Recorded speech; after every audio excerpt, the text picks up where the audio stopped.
Hello, everyone, and welcome to What's in a Name. Today is our first day of African American Heritage Festival. This is an annual program put on by the museum, I think, for the last 5 or 6 years. And we are so excited to get this program started. My name is Angel Johnston. I am an education specialist at the Charlotte Museum of History. Thank you again for being here today. We appreciate you watching. We have 5 days of free programs scheduled for the festival, celebrating Charlotte's Black history and culture. You can find all of our programs on our website, on our Facebook page, and here on our YouTube channel. Pretty much all of them, with a few exceptions, will be recorded and shared later. So please check back in to see what's going on. A big thank you to our sponsors, the Arts and Science Council and our Pride magazine, for supporting this event, which allows us to host it and bring it to you 100% for free. So today's program is called Lunch and Learn, What's in a Name? This came out of questions that we got during programs about the historic Sloan School, which is a Rosenwald era school here in Charlotte that the museum is working to preserve. People ask us, why are these schools called Rosenwald schools? Why are they not called Washington schools after Booker T. Washington, or some other combination of names? So we've invited 3 special guests here to discuss these questions and the origins and legacy of the Rosenwald Fund. All right, so I'm going to stop my screen share and we'll get started. So today our guests are Delisa Miner Harris. Delisa currently serves as the Assistant Director of Library Services and an adjunct instructor for the W.E.B. Du Bois Honors Program at Fisk University. She is also the Principal Investigator for the Mellon-funded Julius Rosenwald Collections Portal Grant, a year-long planning grant to increase access to the Julius Rosenwald Fund collection at Fisk University, which I personally am very excited about. She is also a 2020-2022 Rare Book School Mellon Cultural Heritage Fellow. Welcome, Delisa.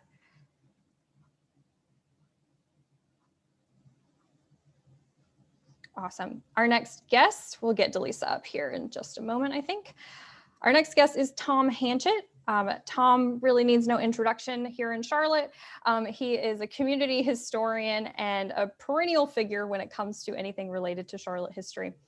His company and website, History South, hosts a wealth of information on urban geography, music traditions, foodways, and most important for our discussion, Rosenwald schools in Charlotte and North Carolina. His 1988 essay on Rosenwald schools in North Carolina has been my biggest resource for our research into the Rosenwald schools here in Charlotte. So welcome, Tom. Thank you for being here. And thank you, Delisa. I see that you're up now. So yes, good times. Finally, our last guest is Brandon Lunsford. Brandon is the University Archivist and Digital Manager for the Inez Moore Parker Archives at Johnson C. Smith University's James B. Duke Memorial Library. I have to read that one to get it right. Brandon's work includes the creation of the Historic West End Interactive Mapping Project, which was funded by a grant from the National Endowment for the Humanities. The project connects JCSU's archival materials with the places and locations where they hold significance. It's very cool. Go check it out. More recently, the archive began a multi-year project to digitize their maps and manuscript holdings to document Black neighborhoods that existed prior to urban renewal of the 1960s and 70s. This is also another project that we are really excited to see happening and is going to be a huge help here at the museum as we continue to do our work to share this history too. So welcome, guys. Thank you all for being here. Thank you for having me. Awesome. Okay. So let's get started. Tom, you are our Rosenwald expert. Please give us a 2-minute history on what the Rosenwald Fund and Rosenwald schools are. Well, thank you so much. And there are a whole bunch of experts right now. There's a we can't hear you. Called a Better Life for Their Children about the Rosenwald schools. But I've been very interested in them for pretty much the last 35, 40 years, and was amazed to stumble upon these rural school buildings They were originally all in the countryside. Sometimes the city has grown up around them. And they were done through matching grants when that was a brand new thing. Early 20th century, Booker T. Washington, great educator at Tuskegee, looked around Tuskegee, and a lot of very poor African-American sharecroppers in the countryside. How do you get those folks to be able to go to Tuskegee Institute, to go to college? And so, building a network of local schools was something that Washington began around 1900 or so, before he even got in touch with Julius Rosenwald. And Rosenwald came in as a funder. Washington had an original funder. The guy passed away without a will, unfortunately. And Washington made contact with Julius Rosenwald, who is someone who worked very hard not to be famous. That's probably why you don't know his name. Is that Sears Roebuck, young people, Sears Roebuck was the Amazon of most of the 20th century, world's largest retailer. And it was a guy named Sears and a guy named Roebuck in Chicago, but they got together and went national because of Julius Rosenwald. And as Julius Rosenwald became wealthy, he said, the Lord has blessed me. It was very important, the Jewish scripture that says, if the Lord blesses you, you should share that blessing with others. And he joined up with Booker T. Washington and matching grants in which he would put up some seed money. The local Black community usually matched it or exceeded it. And they built schools that the white dominated, only white folks actually at all in white school boards. Over the course of the first third of the 20th century, every Southern state had Rosenwald schools. North Carolina had 813 of them, more than any other, and 5,000 nationwide, all here in the rural South. And at one point, I've seen recently that someone calculated that in the 20s, early 30s, about a third of Black Southerners attended a Rosenwald school.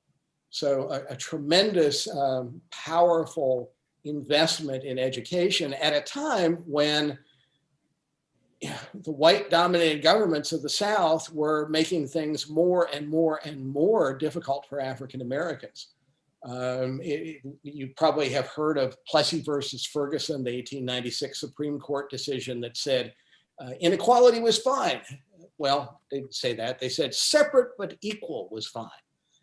School districts had never been equal. They had been separate. But that kind of gave people the permission, official permission, to underfund Black schools and underfund Black schools. So the Rosenwald School program and its local grassroots funding was just essential to having any semblance of good education here in the South for African Americans. Awesome. Thank you. What you're looking at there are some of the school plan books. Want me to talk a little bit about that, or? Yes, please. All righty. This is how you know when you found one, probably.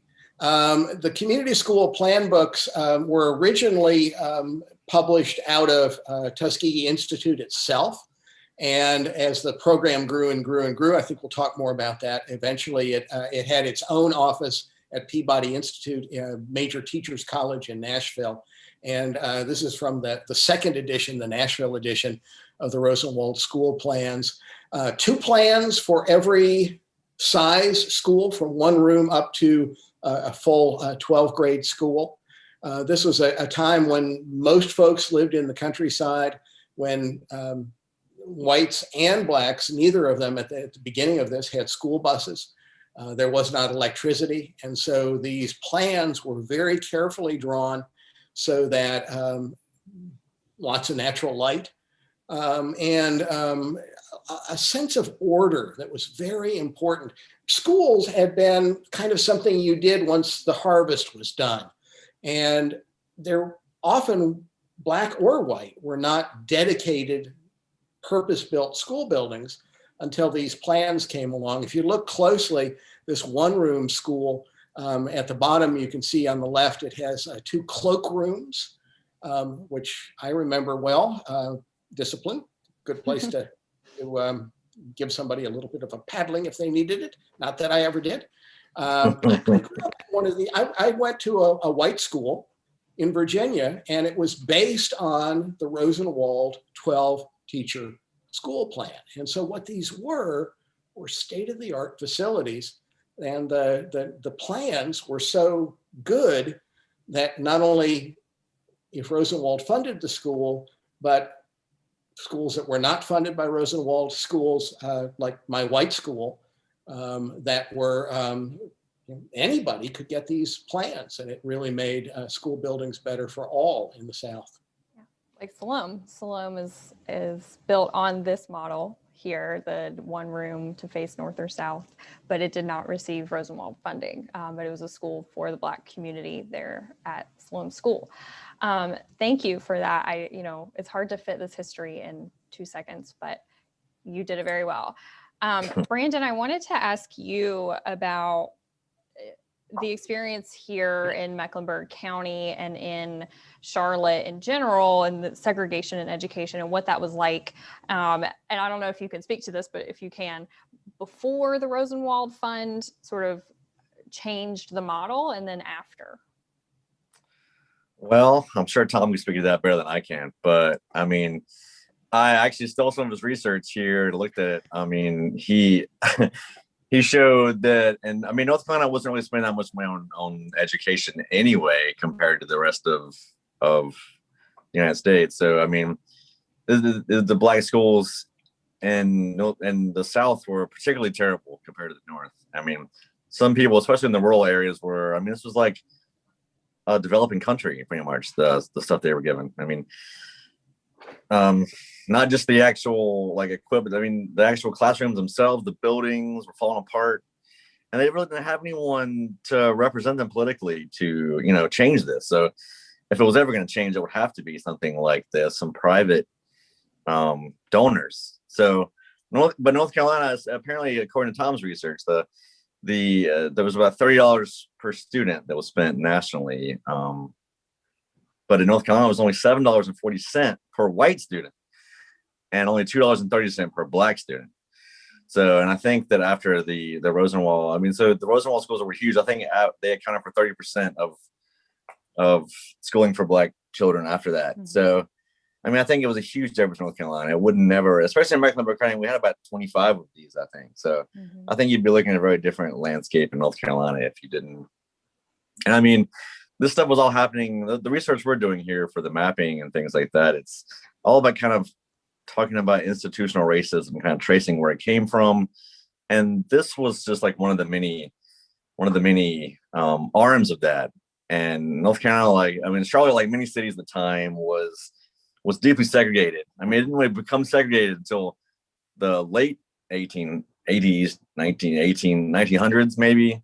I mean, it wasn't after the Civil War necessarily. It was really after the white supremacy, the KKK, all this stuff was coming about, that Jim Crow really starts coming into force. And so we're kind of focusing on housing, things like that in our project. But this was another arm of that, was keeping schools segregated. It was a way to keep people, African Americans disenfranchised, uneducated, I would say separate but unequal. I mean, they segregated them in different parts of the county, different parts of Charlotte, and they wanted to make sure they didn't have any equal schooling facilities, because then they could become, a threat to white supremacy. So that was the way it was in every city. Certainly it was that way in Charlotte.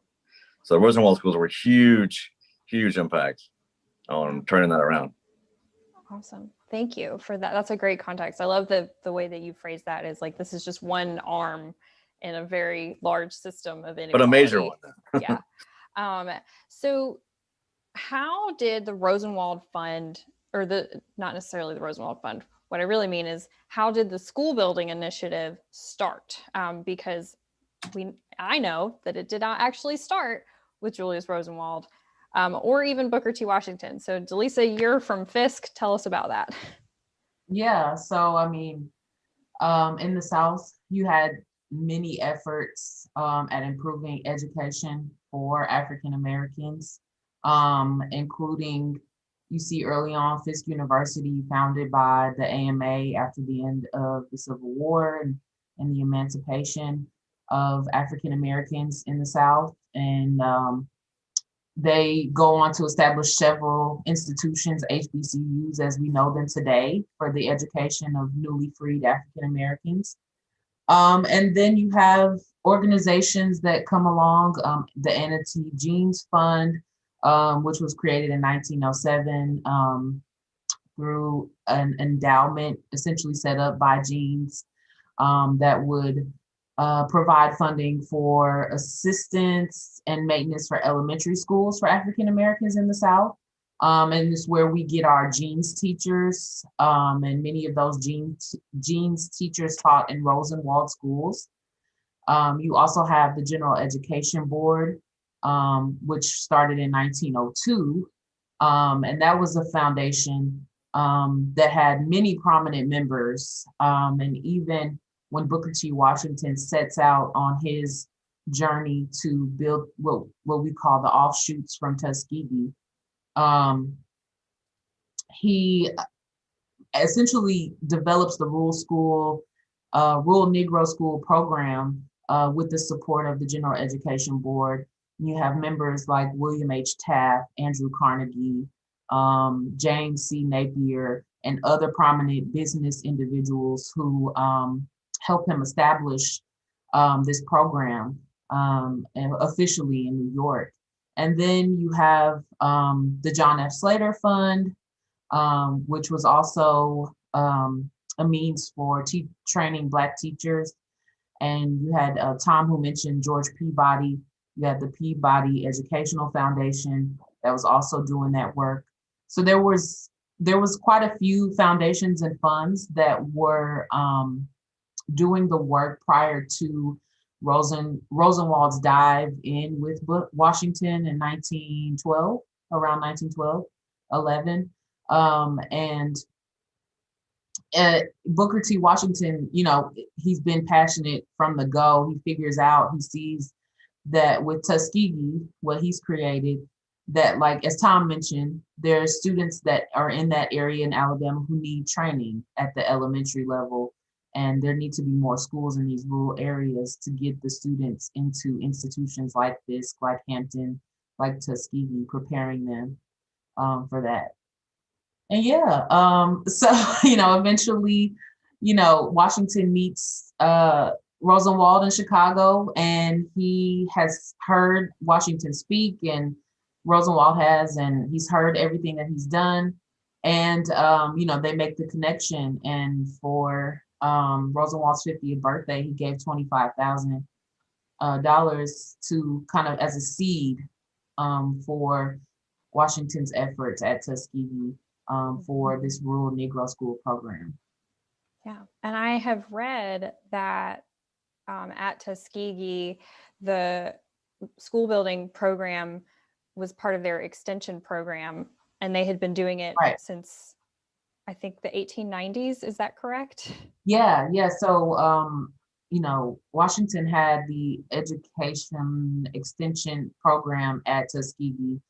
And essentially before 1921, this arm of Tuskegee, as well as a Rosenwald committee that was established at Tuskegee, were the things that ran the rural school program and oversaw the finances, the building, the agents, and all of that up until 1921. So yeah, Washington was really, he was, of course, a leader really ahead of his time. A lot of people, think his ways were kind of, kept Black people in a certain position in a certain way because he looked at the industrial model more so than others might have. And, the whole argument between he and Du Bois and everything. But he was ahead of his time, and he knew he had a vision for seeing how far African Americans could go. We could do anything. Anything was possible. And I think that's what Washington knew and what he believed, and what Rosenwald and others, because Rosenwald wasn't the only white benefactor, philanthropist that, you know, Washington was in conversation with. So, yeah. I think that's great. I appreciate you going through all of those different sort of charitable organizations and initiatives to support education. It's really like a movement that was happening, and Yeah. Rosenwald sort of fits himself into that movement. So you mentioned it a little bit, but so when the school building effort started, it was based at Tuskegee with the Tuskegee Extension Fund or Extension Program, I guess. And then it's moved to Nashville. And I have always read that when it moves to Nashville or whenever, that Julius Rosenwald was really like running it. Like he was not just like a sort of silent benefactor, that he was basically acting as the director of the fund. Can you talk about, you know, there is a little bit of controversy, of course, when it moves out of Tuskegee into Nashville, and then sort of Julius Rosenwald's thinking with that. And I call it the professionalization of the fund. Can you talk a little bit about that? And if Tom or Brandon, if you guys want to jump in too, you're more than welcome to. Yeah. So, you know, from the early, well, before Rosenwald, Washington was doing this work of building schools. And even in a letter to Rosenwald, he talks about there being, for 5 to 6 years, he'd been working, and there was 47 school buildings in Macon County, Alabama, that had been built from his efforts. And so that just continued on, and the money that Rosenwald contributed was able to expand the program, because Washington saw other counties in Alabama, like Wilcox, like Lee, like you have Montgomery and other areas that needed schools. And so after Washington passes away, it's a new leadership, and Moten takes over. R.R. Moten becomes the new principal of Tuskegee and takes over. And Callaway, who's been there for a while, who's really on the side of the rural school program, is still there, Clinton Callaway, but there's some issues. But the issues really arise because of in a lot of ways factors that they couldn't control, with World War One, with the influenza epidemic, and then I believe there was issues with the crops in certain rural counties. So farmers were losing money, significantly Black farmers, and so there were a lot of different things that took place in those last 5 years. And really, Rosenwald, he has someone who's keeping him afloat of everything that's happening at Tuskegee. Moten is also sending in reports, but the person that he was connected to, or what he considered his secretary, was, you know, reporting back things of, you know, there's discrepancies in reports, and there's information that they're getting from different counties and agents. And so it becomes, you know, Rosenwald is a businessman. So he comes from industry, and he, you know, corporate America. And so he is thinking, look, this is a business, this is to me, and it should be ran a certain way. It should be done in a certain way, in an impeccable way. I think he says in something, and he felt like, from what he had seen and read, and the people he had going down there to visit Tuskegee, and he even brought in a guy, Dressler, an architect, to review the buildings, and he inspect them, and he had this very scathing report about the conditions, and there was just a lot of things. And you know, Rosenwald does give Clinton Callaway and Tuskegee more time towards the end, but I think by that time there was already there was a bad taste in Rosenwald's mouth, from from what I gather, from what Mhm. was the correspondence back and forth and what's been written. So I think by 1918, I think Roosevelt had already made up in his mind that it was moving, and he was dissuaded by people, white and black, who thought this is not good for you to pull this program out of Tuskegee, and maybe there's a different way to go about it, but Roosevelt really just saw another way, and um, I think there was a split, Mhm. and by 1920, the relationship ended, and it's sad to say that it couldn't work out. You think like, well, the resources you send to Nashville or that are in Nashville, why couldn't they come to Tuskegee, or why couldn't you set up an office there? But I just think, Rosenwald was so connected with Washington, and Moton wasn't Washington. He wasn't. Mhm. And there were so many factors to it, but Yeah. yeah. Yeah, So I didn't even think about, the issues with World War I and then the influenza epidemic. That's a really great point to bring up too. yeah, and So, all those things really, I mean, sorry, no, you're fine. Go had ahead. they really impact Black people more, 5 times more than they would white communities. And so I just think that during that time period, there just wasn't enough um, of understanding, Mhm. like real understanding of what um, the needs of African American people are, like in a holistic way. Like it's not just money. Mhm. And I think someone tried to tell Rosenwald like it's not just about the money, but he was business. He was a businessman. Mhm. That's what he knew. So Yeah. Yeah. That's really awesome. Tom, you unmuted yourself. Would you like to jump in? Oh, I just was being available. Okay. Moving to the headquarters to Peabody in Nashville, what people are doing at this point is sort of inventing bureaucratic record keeping. And if you go to Booker T. Washington's papers, Washington was really good at that stuff. But what was happening was the Rosenwald School program was becoming regional. And you had to, follow behind people and make sure that the reports were filed and all of that. And it got beyond what Tuskegee was able to do. Putting more resources into Tuskegee would have been a great thing. Mhm. And as Delisa says, there wasn't this notion that we're going to build an institution that can do this. But on the other hand, they were doing institution building at the state level. They funded under Washington and under the subsequent Nashville regime.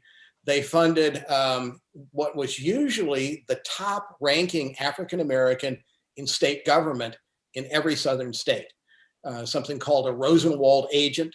There would be a white one and there would be a black one. And the white one would mainly deal with the state bureaucracy and the white school boards. The black Rosenwald agent would be on the ground fundraising in these local communities, coming up with the match, and getting out there in one of these newfangled automobiles. Not only did they not have the internet, airplanes, interstate highways, they weren't paved roads in a lot of the South. And here in Charlotte, a guy named George E. Davis was the Rosenwald agent for North Carolina and had been the first African-American professor at Johnson C. Smith University. His wife, Marie G. Davis, there's an elementary school named after her. Maybe some folks on the call today went to that. And so, building that kind of infrastructure at the state level, that did continue through the 1920s until the program shut down in the 30s. So I have a question about the infrastructure and sort of when it was created. So when the fund was in Alabama, it was regional. It was, Alabama. I think there was schools in Mississippi in that area, and then when it moved, it was like growing. Yeah. Okay. And so when it moves to Nashville, that's when they start to get this sort of state influence, right? Okay. So essentially too, something that I read was that Tennessee had been aggressively building schools. So one of the things that I noticed was early on, they were pulling different people from Tennessee, agents, and S.L. Smith, who eventually becomes over the Nashville office, is heavily involved in the Rosenwald movement in Tennessee. And so I kind of see that as a factor as well to the Nashville office, and how they were very aggressive with, getting with their allotments, because each state got an allotment of funds. And so one of the issues with Tuskegee was that some of the states weren't using the allotments, and the issue there was they didn't have people in those states that they were regularly communicating with, like Kentucky, and there was another one, I think Maryland or somewhere. But Awesome. I think that's great. And I would love to talk more about sort of the institution and all the different people that are involved. Because I mean, to me, this organization kind of gets scaled from being like a personal project almost to becoming a national, basically a national, sort of still a little bit regional, but organization. And there are a ton of people. You start having, people who are employed by state governments who are paid using Rosenwald funds, and you have communities, and you have architects and stuff. And so because you already mentioned George Davis, we'll talk about him first. He is my favorite person, I think, in Charlotte history. And Brandon, I'm going to let you talk about George a little bit. We also got a question on our YouTube channel about Marie G. Davis. And if you can answer that, I'll let you answer it. Otherwise, I'll let Tom answer it. But Lauren asked about, was Marie also involved in the school building initiative while her husband was a Rosenwald agent? I'm pretty sure that she traveled. Tom can correct me if I'm wrong. I'm pretty sure she at least traveled around with him a lot. I mean, he according to him, he traveled 15,000 miles all across North Carolina, and as Tom was saying, that often on dirt roads. And I mean, it was not comfortable. And they had cars not been around that long. So yeah, she went with him, and she was pretty amazing. I think you're right. He's one of the most amazing people in Charlotte history that people don't know anything about. And both of them Tell great. us about him. What did he do? She was the principal of Fairview Colored School, which we are right now trying to recreate, because we have some blueprints of the Fairview School. So she was great. But yeah, as Tom mentioned, Georgie Davis was the first Black faculty member at Smith. I mean, at the beginning of what was then Biddle University, there were white presidents, white faculty members until 1895.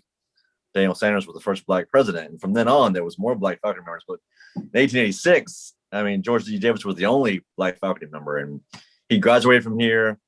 He was dean of the faculty in 1905, so he taught for about 35 years, science, sociology.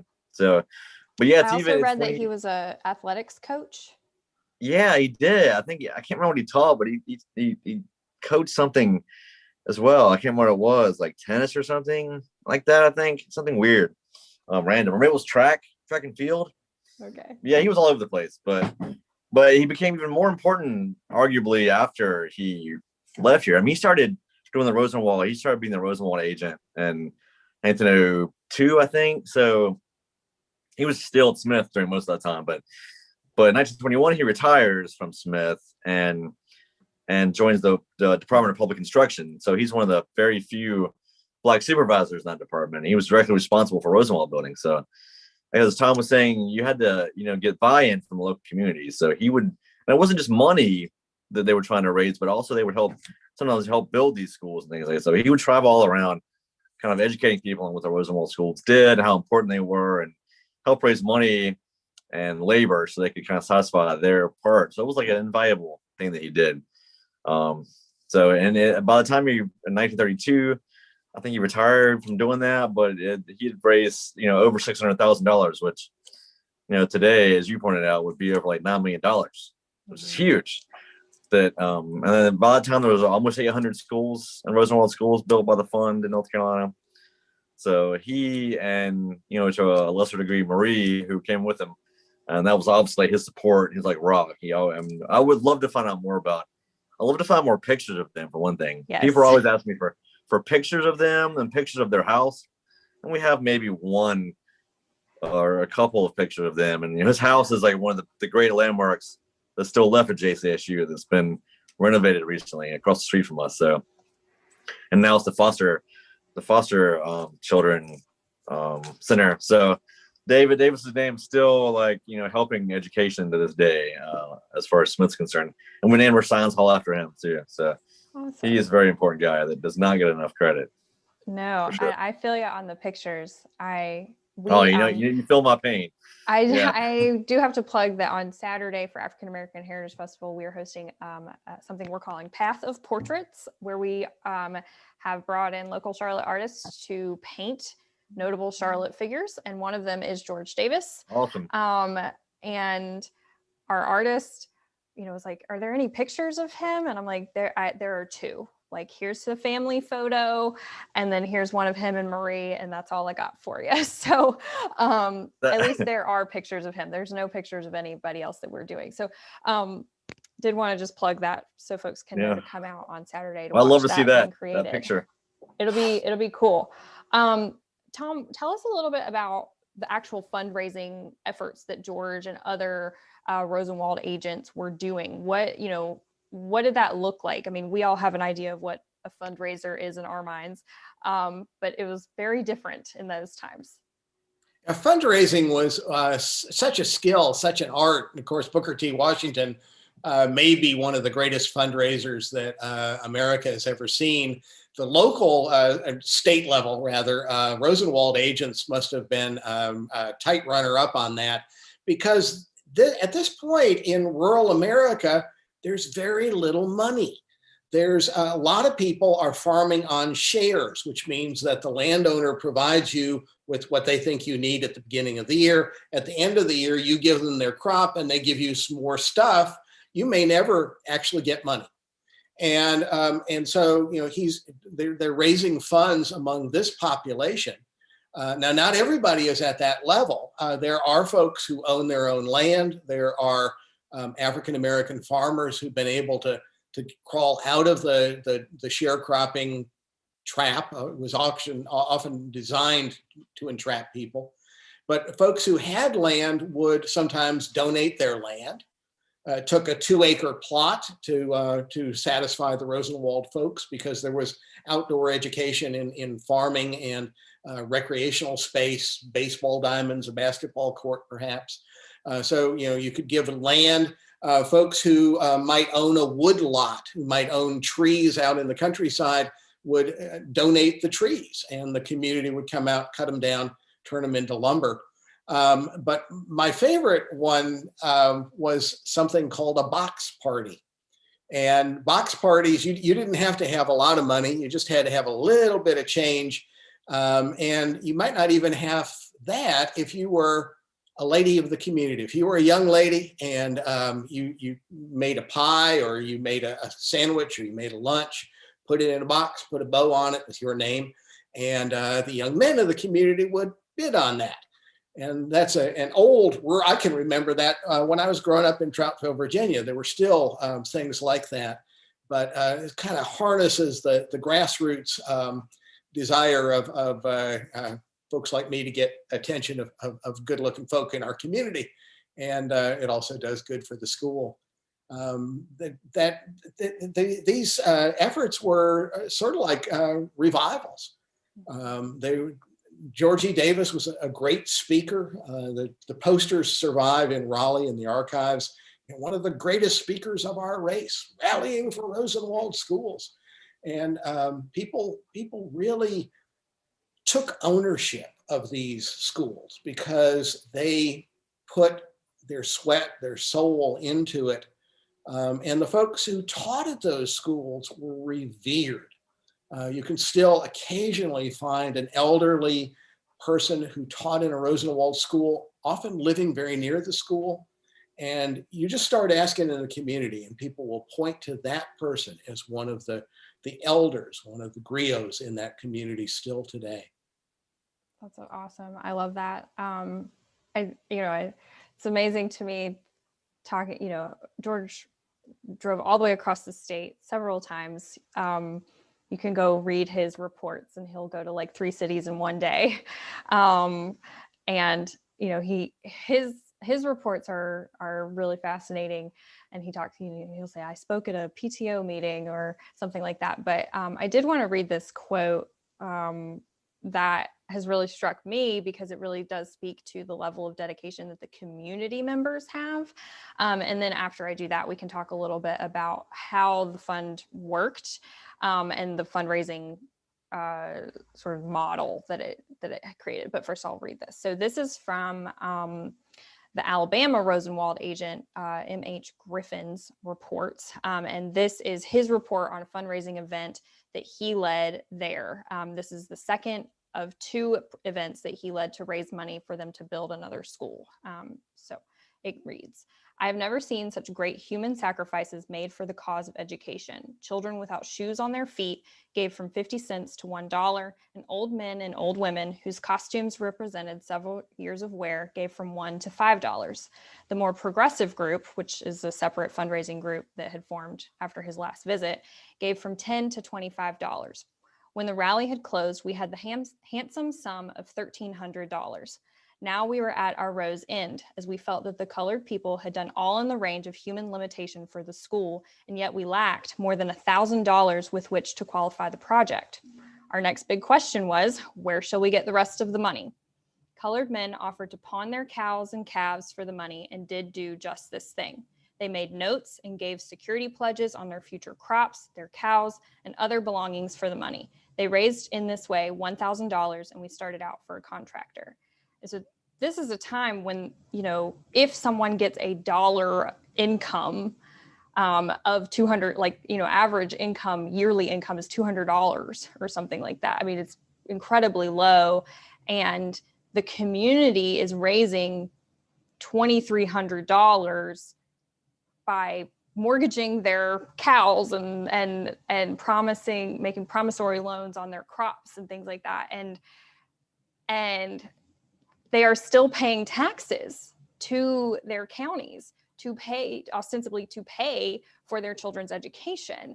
And yet they're asked to pay again and to give money when they don't have any shoes to wear, and then they can get this school built. And so I wanted to talk about, why the communities are asked to give so much and how the Rosenwald Fund worked. Delisa, if you want to answer that question. Yeah. So Rosenwald was someone who modeled after Andrew Carnegie and his model of philanthropy, where he felt that part of the cost of whatever you're doing should come from the people, and that if they were to give a portion, they would take pride in what they had and be more happy and appreciative and all of that.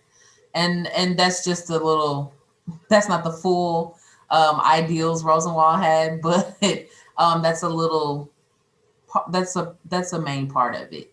And so there's even, I think Callaway writes to Rosenwald from Tuskegee, and he says, there's a gentleman in Delaware who just gave $2.5 million for the construction, for the teachers, for everything for these schools. And Rosenwald's like, that's not okay. He's kind of disturbed by that. He's like, why would he give them all the money when he felt like there should only be a part? It should be like an investment essentially for him, and that the community should chip in a way. I don't know if should is the right word, but be able to take pride in for what they pay for, and have a sense of accomplishment and feeling great about themselves for being able to build their own school, and not just be a quote unquote handout from a white man. So that's what I gathered.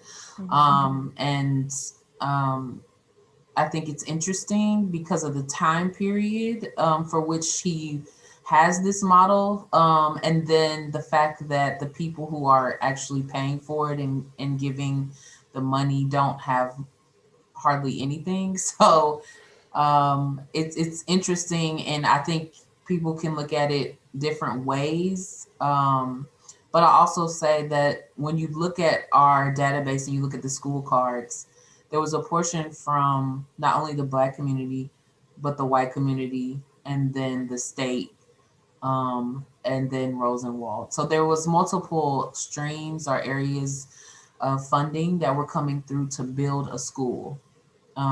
So that's also interesting. It wasn't just African American people giving their money to build the school. And Rosenwald really wanted to uplift the South more generally. At University of North Carolina in Chapel Hill, he gave seed money for what became UNC Press. He was very much into funding libraries. And one of the things that he did was to develop a portable library. It was basically a bookshelf with a front on it. And you could order it through the Rosenwald Fund, and it would arrive on the train, and you'd open the doors and there was your library. But he also gave money for Wilson Library at UNC Chapel Hill. And he does this in Chicago as well. In Chicago, he is a philanthropist involved in many things, including one of my favorite museums that's not in Charlotte. Charlotte Museum of History is great, but have you been to the Museum of Science and Industry in Chicago? And so his notion of education was not narrow, it was broad, and this notion of involving people and getting them to say, hey, this is our UNC Press, or this is our school building, worked pretty good. Yeah. Well, we have a pretty quiet audience today, but I do want to remind folks that if you want to ask any questions of Delisa or Tom or Brandon, please put them in the chat. We would love to talk more. We are running up against time, but we'll fit in as many as we can. So just a reminder to, ask questions. I did not know that he helped fund Wilson Library. That's one of my favorite places. And also, people can read more about the Rosenwald Fund and sort of in the 30s when it starts to sort of basically after Rosenwald dies, and then the fund is sort of downsizing and then closes, they start funding artists directly and, all sorts of different things. And so I do think it is shocking, I think, to our sort of modern ideas of what philanthropy is about, helping someone and encouraging growth to the best of our ability. I also call the Rosenwald Fund, which I think I stole from you, Tom, the first matching grant, or one of the first matching grants, which is very similar to how lots of organizations run today. So I think our last, I'm going to switch the last two questions if you're following along.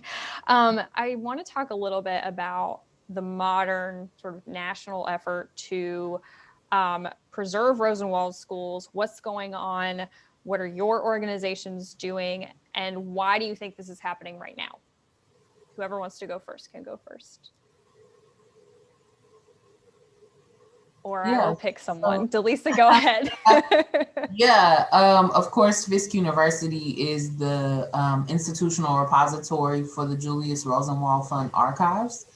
And our, in recent year and a half so, we've been funded through Mellon for a planning effort to create what we're calling the Portal to Rosenwald, which is to create more access to the fund's papers, as well as to essentially create a new rural school database where that includes the entire scope of information that is within the archive. And so it's been a long time coming. Obviously, we've been a support for projects across the South to save Rosenwald schools, and we want to continue to support those efforts, but being able to do it, you know, if you're not able to come to Fisk and look at the papers directly, to be able to access them from wherever you are. And so those are our efforts, and we're looking, you know, hopefully to extend the project. And yeah, Do you have a timeline for, you know, when your new portal is going to be open? Yeah, we're looking at another 2 years of the project. And by the end of the 2 years, having something that is created and maybe not a pilot, but something that is usable in the sense. Well, I just want to throw it out there that if you go, is rosenwald.fisk.edu? Yeah. Mhm. That's where all the card files are. You can look up all the Rosenwald schools in your state. There are pictures with some of them. Some of them even say Mr. R's photo. Is that Julius Rosenwald? Yeah, so yes, it's Rosenwald went to different schools, visited different schools in the South, and he would take pictures, or he would have someone take pictures. And so yeah, so at the S.L. Smith and others, the agents would organize those images in the files for each school. Yeah. Awesome. We did get a question that I want to bring up, but before we go, Tom and Brandon, before we go to you guys, about it's about Black children in tenant farming communities and disparities in education. And how did Black children assisting their families in tenant farming increase disparities in education? And so did we see Black children who are tenant farmers or sharecroppers taking advantage of the Rosenwald Fund program? And, you know, did that increase the disparity or decrease the disparities in education for wealthy versus rural or city? I'll take a crack at that. It depends on what you're comparing to. If there had not been a Rosenwald program, many rural communities would not have had schools, or they would have had schools that only went up to perhaps the 5th grade, which was a standard in the South, and then eventually the 8th grade. So the Rosenwald Schools program gave educational opportunities for lots of kids that would have had very little. So that's one way of looking at it. The Rosenwald Fund, eventually after S.L. Smith, who you mentioned was the head, a guy named Edwin Embry, who was trained at Yale, whose father had grown up in Tennessee as an abolitionist in the South. Amazing guy, Edwin Embry, who looked at, well, you know, are we getting more equal? And he said, no, because they were swimming against this tide of white supremacy, which really kind of rushed across the South beginning around 1900, which is when disfranchisement happens in state after state. Very little possibility of having the ear of politicians because so few Black people voting, and things were just getting worse and worse and worse. And that's when Edwin Embry said, we're propping up a segregated system, and we're making it better for some individual kids, yay, but we're not changing the system. And that's when he switched to underwriting people like James Baldwin, Harry Belafonte, people like that who were going to articulate a vision of what needed to happen. And the hope, I think, was to touch people's intellect, but also to touch people's heart. And it is a who's who of African-American intellectual leaders, mid-20th century, were funded by the Rosenwalds. Awesome, thank you. Okay, so anything, Brandon, what do you want to talk a little bit about your projects at JCSU and sort of what you guys are doing in relation to preserving the history, not only of Rosenwald schools, but of education and Black history from the mid-20th century?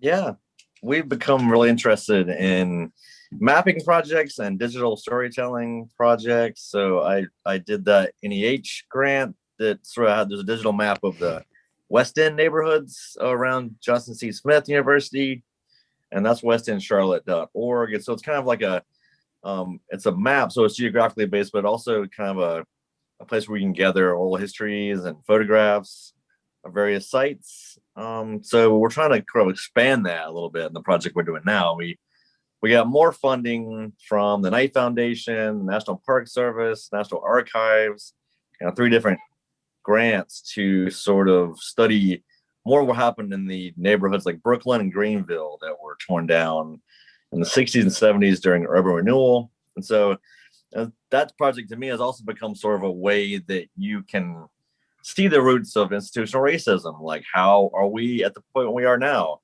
How did we get here? Well, it's because private and governmental forces have sort of conspired to keep African Americans disenfranchised and segregated, and not given the proper tools to succeed in many ways. And you can see that in housing with the way that the redlining programs and urban renewal, things like that. But so school desegregation, the lack of proper resources, the lack of comfortable schools, things like that were certainly, like I said, one arm of that, one of those various tentacles, one of the ways they would do that. So yeah, we're kind of, that's always going to be part of our what we're doing, trying to tell the stories of these historic Black neighborhoods around Charlotte. And this is something that happened all around. It's not just like it just happened here. I mean, this happened all around the country, same time. And also it wasn't like they were trying to hide it. I mean, these things were not something you have to, look deeply into to discover like the roots of. I mean, this is like all on the open and public record. So we're just trying to like kind of expose that public record, and also trying to recreate some of these places so that you can walk through, at least as close as you possibly could, to walking through these neighborhoods yourself. It will have some virtual reality, augmented reality like elements to it, this new project, so you can sort of see these buildings, see these streets, and kind of see how it might have been to be in Black neighborhoods in Charlotte at a different time. So yeah, awesome. Fun and stuff. Where can people learn more about that, or find out about it, or support it, we've or get in had touch with you? Well, you can always look at that westendcharlotte.org website. All my contact info is on there. You can find out kind of more about what we're doing. My archives, the JCSU archives, so we're open kind of again right now. So for the public, there are more people being welcomed on campus. I'm in the library all the time. We've gotten the coverage a little bit in the news lately. There's a Queen City Nerve article about this new project that was great. So if you search out the Queen City Nerve article on JCSU, that's my favorite one they did. And it'll be a while before we have anything really, concrete on this, because we sort of just started gathering this stuff. So maybe in a year or so next year, there will be hopefully an opening of an exhibit, a digital and in-person exhibit that talks more about this stuff. Awesome. Cool. Well, Tom, I'll let you talk about some Rosenwald Fund preservation, or what you have going on and where people can find you. Well, there's a lot going on. The National Trust for Historic Preservation for many years had a Rosenwald initiative that was actually founded at Levine Museum of the New South here in Charlotte. That has morphed into something else, and I don't have that, but my friend Google does. If you Google Rosenwald Schools, and National Trust for Historic Preservation. I will put in a plug for historysouth.org. What we've done there is to digitize all of the Rosenwald plans that I've been able to find. Fisk, maybe you've got some more. The books came out every few years through the 1920s, and were used not just in the South, around the United States. And in fact, I've got indications of people coming from Africa and places like that to learn how to build these schools. But if you want to see the Rosenwald plans, they're all the ones that I know of are at www.historysouth.org. I gotta take this opportunity also to plug something else Tom did, which I find amazing. I use it all the time. It's this Charlotte History Toolkit. You find that at charlottehistorytoolkit.com. kind of teach people how to do some basic research in your own neighborhoods. How to use city directories and plat maps, sandboard maps, building permits, just, using city records to find out more about your neighborhood and your history. So it's a really invaluable resource.